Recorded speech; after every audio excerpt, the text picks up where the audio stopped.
sobrang yaman mo talaga tingnan. As in, kahit wala talagang pera yung wallet mo, basta't susuotin mo lang tong coordinates na to, magmumukha ka na talagang mayaman. Grabe, rich tita talaga yung atake nyo dito sa coords na to. Sa mga girlies ko dyan na mahilig sa tita outfits, pero naghahanap ng outfit na sobrang kabog, this video is for you. Got this coordinates guys dito lang sa TikTok shop, and kita na naman guys, sobrang kakaiba talaga yung design niya. Yung top, very simple lang yung atake niya, and pwede mo din isuot yung top sa mga casual events, or di kaya kung meron ka lang bigla ang errands, kasi pwede mo din to i-pair with jeans or trousers. Ang nagpapabongga talaga sa outfit na to guys is itong skirt. Ano naman guys, meron siyang pa-flower details, and first time ko talagang magkaroon ng gantong klaseng skirt. First time ko pa talaga tong nakita, and grabe, sobrang cute. Yung atake talaga dito, sobrang yaman mo talaga tingnan. As in, kahit wala talagang pera yung wallet mo, basta't susuotin mo lang tong coordinates na to, magmumukha ka na talagang mayaman. So for size reference guys, ang kinuha ko size dito sa coordinates guys is size small.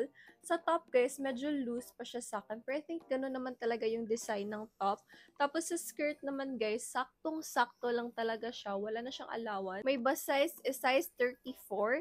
Yung waist ko naman guys is size 27 to 28. Yung hips ko guys is size 36, and ganito yung fit niya sa akin. I'm 5'6" tall, and kita nyo naman guys, maiksi talaga yung skirt sa akin. Sasuggest ko tong skirt na to guys sa mga petite girlies out there. Pero if same tayo ng height, 5'6", and gusto mo talagang bilhin tong coordinates na to, I suggest magsuot ka na lang ng mga cycling shorts para hindi talaga siya kita, kasi medyo maiksi na kasi siya dito sa likod. Pero guys, sobrang cute ng outfit na to. Very tita, very kikay, but at the same time, very class. Yung tela niya guys, sobrang ganda, as in para mo talaga siyang binili sa mall.